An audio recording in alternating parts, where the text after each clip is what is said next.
cannot provide to the people even daily food, it means we are not on the fence. What is the grand strategy of the United States of America in Syria? And how do you see the game played right now by Trump administration? Yeah, thank you very much. I think it's important for us to understand where this entire war came from. It did not come from Bashar al-Assad. It came from Washington. There was a decision in 2011 to overthrow Assad. Actually, that came from Jerusalem. This has been a desire of the Israeli government that stretches back more than 25 years.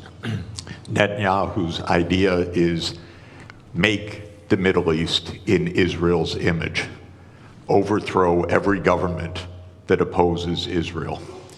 He's had a friend in that, and that is the CIA and the United States government.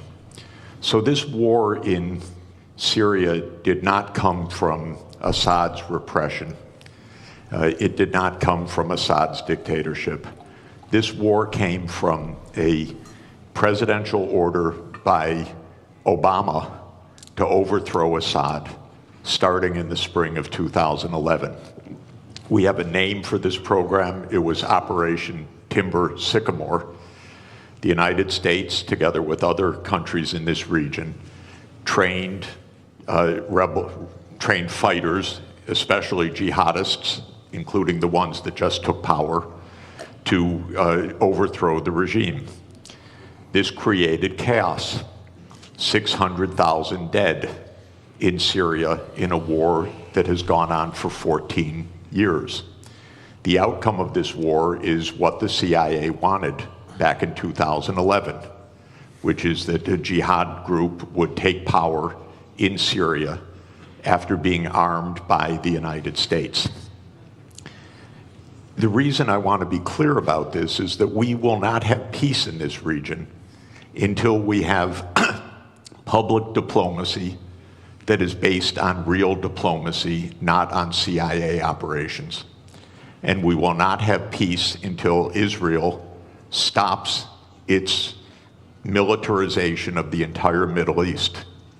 Because the Syrian war is just one of 6 wars that Israel has promoted, including in Lebanon, Iraq, Syria, Libya, Somalia, and Sudan.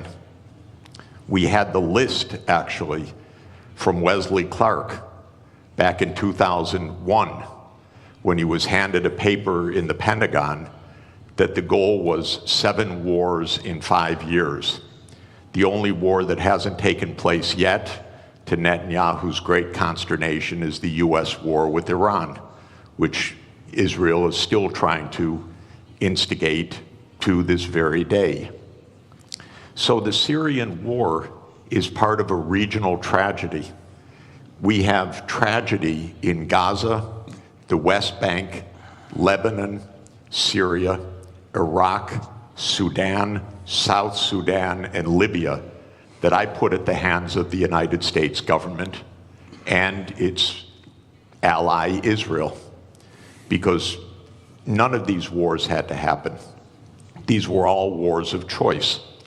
They were all wars that came from the idea of regime change operations, that the United States would determine which regimes operate in which countries.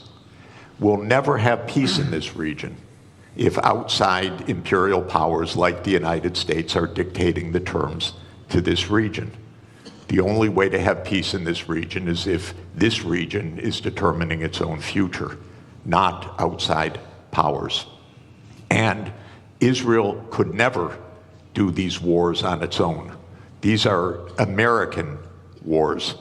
America provides the financing, it provides the military backup, it provides the naval support, it provides the intelligence operations, it provides the munitions. Israel couldn't fight for 1 day without the United States backing. Israel could not be committing a genocide in Gaza without the United States' full operational complicity I don't mean political complicity, I mean direct, daily, operational complicity. This has to end. This region has been divided for 100 years, first by the British Empire and then by the American Empire. And this is going on until today. We have a genocide going on right next door. Till today, till this morning. People being wantonly killed, brazenly killed, because the United States is providing the means for this. So this is what's happening in Syria. Is the U.S. on the fence? Hardly. It's the major actor.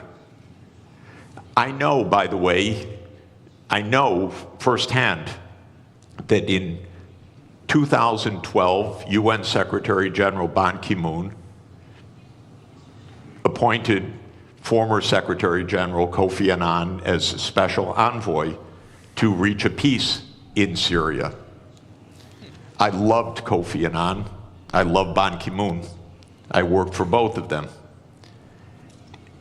Kofi Annan arranged a peace in 2012. He arranged a peace in Syria.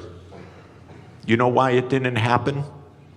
Because all the parties agreed to peace except one. Literally one. That was the United States of America. The United States of America said there will be no peace unless Bashar al-Assad goes the first day. The other parties said, no, you can't just determine that. Maybe there'll be a process. Maybe there'll be elections agreed. Maybe there'll be a 2-year process, a 3-year process. The United States said, no, Assad must go the first day of any agreement or we block it. And so Kofi Annan stepped down from his position after having negotiated a peace arrangement, and we have had 500,000 people dead since then. We should not allow this kind of criminality to be normal.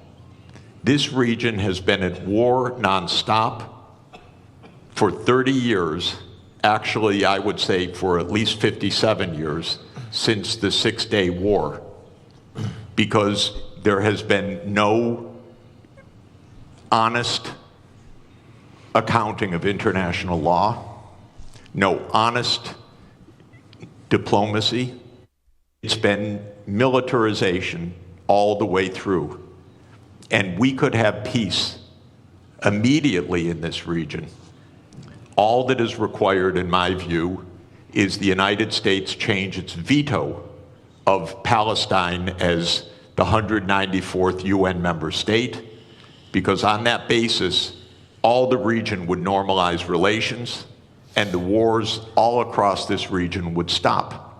But Israel has had control over US policy, and it says no. It wants greater Israel. It wants Israel in Syria. It wants Israel in Lebanon. It wants Israel in the West Bank. It wants Israel in East Jerusalem. It wants Israel in Gaza. And until that stops, we're not going to have peace. So is the U.S. on the fence? Of course not. It's the major protagonist of this whole war and has been for the last 14 years. My name is Abdul Hamid Sayam. I am a journalist for... All right, guys. So, I love hearing Jeffrey Sachs talk about the situation because he's so knowledgeable. And he's actually Jewish himself, I believe, and he understands the dynamics very well. The real reason behind the Syria situation, guys, and for regime change was really to neutralize Syria, because you noticed after the jihadist elements took over the region of Syria, which, by the way, the majority of the Syrian Arab army, which was under Bashar al-Assad, a lot of them were actually paid off, to put their weapons down. They weren't really driven out of those areas, because the operation initially, they attempted to just take over, 2 regions, which was like the 2 cities that they have a stronghold in, and they ended up taking the entire country, right? So they gifted them the entire country, and what they did the day following is to neutralize Syria's military power, right? So they targeted weapons depots. They wanted to neutralize Syria's military power, right? Targeting weapons depots, military technology that they acquired through the years, mainly from Iran, because Assad and Iran were very connected in that way. And they installed a puppet CIA operative, right, which was the guy who's in charge now.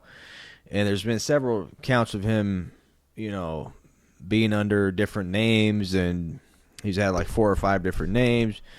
At first he had a $10 million bounty. Now they dropped the bounty on him all of a sudden. Then his rhetoric is changing. He went from full extremist, now he went secular. So nobody knows who the hell this guy is, where he came from.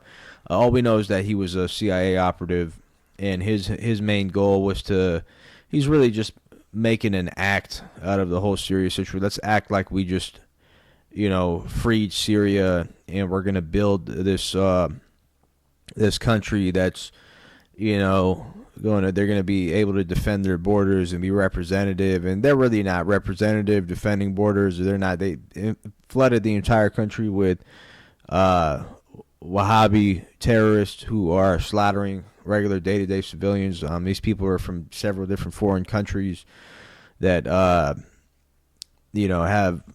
no business really being in Syria, other than, for them to, I guess, they live out their fantasies of an Islamic state, right?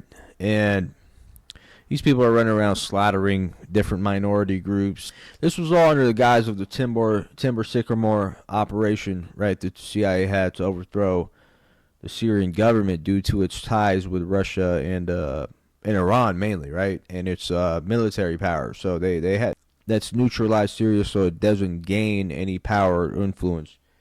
So that's really the key with all these countries, is to neutralize their military power, right? Because how are they supposed to go to war without any type of sophisticated weaponry versus Israel, which is the most technologically sophisticated military in the entire world? Like what do they have? AKs and sandals? It's like they're not going to be able to confront Israel, and they know that, right?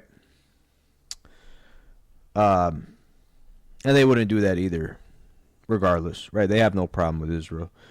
So that's the whole, free Syria bullshit. It's all a scam, guys. It's all a scam. It really is. Even the some of the major atrocities you could think of that happened in Syria, right? A lot of them were, believe it or not, a majority of them were from these ISIS groups, from these groups like that, pretty much ISIS, right? So, yeah, man, great breakdown by Jeffrey Sachs, man. Really great breakdown.